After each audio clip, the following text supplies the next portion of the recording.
Polisi terus mendalami motif yang melatar belakangi kasus remaja 14 tahun yang menikam ayah, ibu, dan neneknya di Lebak Bulus, Jakarta Selatan.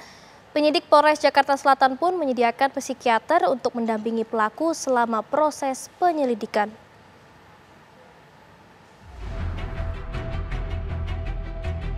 Polisi terus menyelidiki kasus seorang anak remaja berusia 14 tahun yang tega menikam ayah, ibu, dan neneknya di Lebak Bulus, Jakarta Selatan.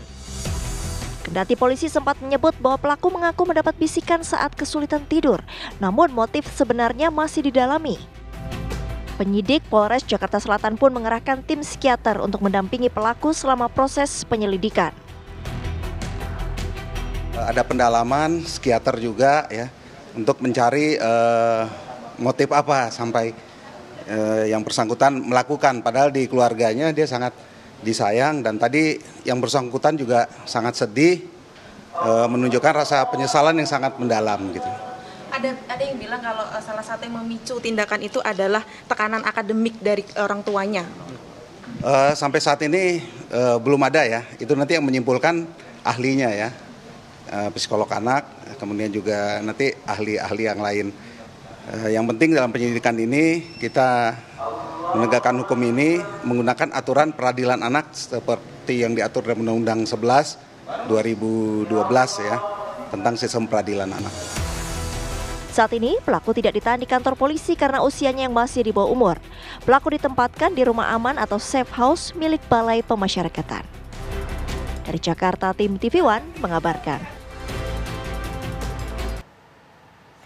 Peristiwa penikaman seorang remaja terhadap ayah, ibu, dan neneknya menggemparkan warga Lebak Bulus, Jakarta Selatan. Sang ayah dan nenek tewas, sementara sang ibu terluka parah dan harus dirawat intensif di rumah sakit. Sabtu dini hari 30 November 2024, peristiwa pembunuhan menggemparkan warga kawasan Cilandak, Jakarta Selatan. 3 orang menjadi korban dalam peristiwa ini. 2 diantaranya meninggal dunia, sementara seorang lagi terluka parah. Ketiganya merupakan satu keluarga. Korban tewas diidentifikasi sebagai ayah dan nenek, sementara korban luka parah diidentifikasi sebagai ibu. Ironisnya, pelaku adalah anak dan cucu kandung korban sendiri yang masih berusia 14 tahun.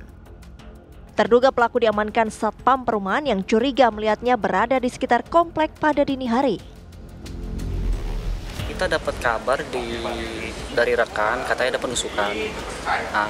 Saya kontak balik, itu penusukan di mana? Di Bandung 51 posisinya korban.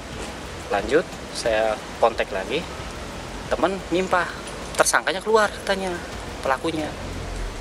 Saya inisiatif, karena di sini teman udah ngamanin, saya keluar ngejar sama teman saya satu, ketangkaplah di sebelum lampu merah, Karangtengah sini. Korban yang punya rumah itu awalnya kata dia apa ya, cuman apa, kamu yang nusuk. Iya nusuk, kita belum tahu kalau itu ada korban di dalam ya, ada yang meninggal. Nah, teman cek lagi, ternyata ada korban meninggal 2 di dalam, untuk memastikan benar. 2 orang itu siapanya si pelaku? Neneknya sama bapaknya. Berarti Nah, yang masih selamat ibunya. Polisi pun segera mengamankan terduga pelaku yang masih remaja. Barang bukti berupa pisau dapur disita dari lokasi kejadian. Saat melakukan olah TKP lanjutan pada Sabtu sore, penyidik Polres Jakarta Selatan kembali membawa sejumlah barang bukti dari lokasi. Sang pelaku sempat mengaku kepada polisi mendapat bisikan saat melancarkan aksinya. interogasi awalnya dia merasa dia tidak bisa tidur, terus ada hal-hal yang membisiki dia lah, meresahkan dia seperti itu. Kami ini masih kita dalami, belum bisa ngambil kesimpulan kalau Untuk mengungkap motif pelaku, polisi akan melakukan tes kejiwaan kepada remaja berusia 14 tahun itu. Tim TV One mengabarkan.